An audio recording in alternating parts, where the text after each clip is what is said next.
Anna Crowley-Redding is a writer who lives in Maine, and she is out with her second book. It's aimed at young adults. It's called Elon Musk, A Mission to Save the World. She's with us here on 207. Thanks for coming in. Good to see you again. Thank you for having me. It's great to be here. So just for people who aren't entirely familiar with Elon Musk, a quick biographical sketch. Who is this guy? So Elon Musk is the CEO of SpaceX and founder, and he's also a co-founder of Tesla, the famous, glamorous electric vehicle.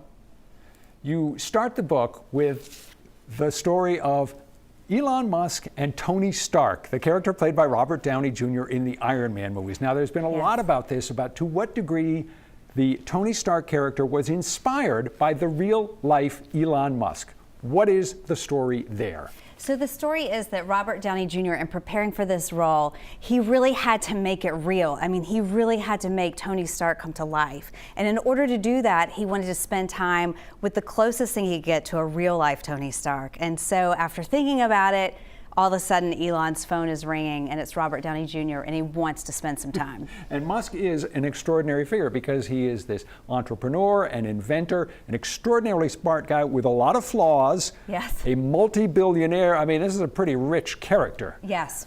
Yes, and you see with Elon Musk too, and this was actually kind of interesting, is the backstory of Tony Stark and the backstory of Elon are completely different. Let's start with the backstory of Elon Musk. Okay. He grew up in South Africa, academically gifted, super smart kid, but seriously picked on as a boy, right? Seriously picked on. He was the smallest kid in his class, so he was badly bullied. I mean, even beaten up, thrown down a flight of stairs, and ended up in the hospital. He was beaten unconscious.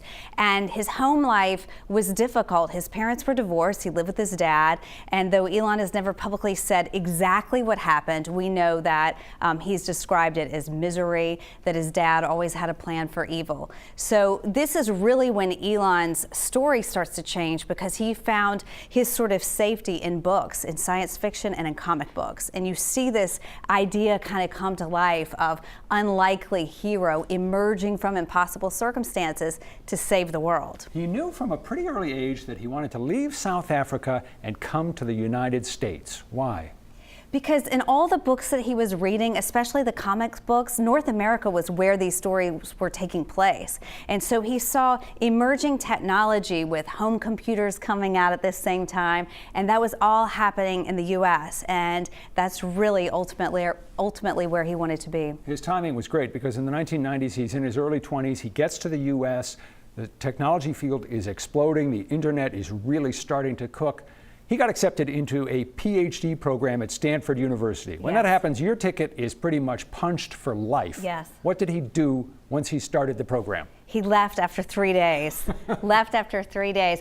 And really because he decided, well, I can watch the internet develop, I can watch businesses develop around the internet, or I can participate and help shape the internet. And so that's when he chose the latter. And that was not going to happen for him sitting in a classroom. He made his early fortune in companies where he was not the dominant figure. He was not the CEO. The PayPal deal netted him something like $300 million. So at that point, he could do whatever he wanted. What did he want to do?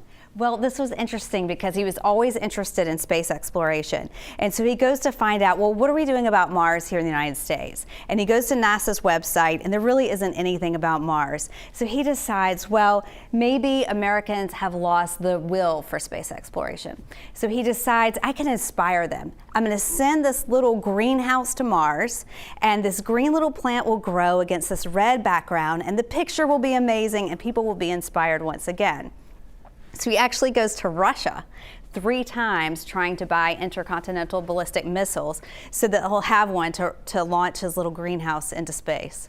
In all of his businesses, he doesn't do them simply to make money. He wants to solve human problems, whether it's transportation, whether it's colonizing Mars, whatever. What drives that aspect of him?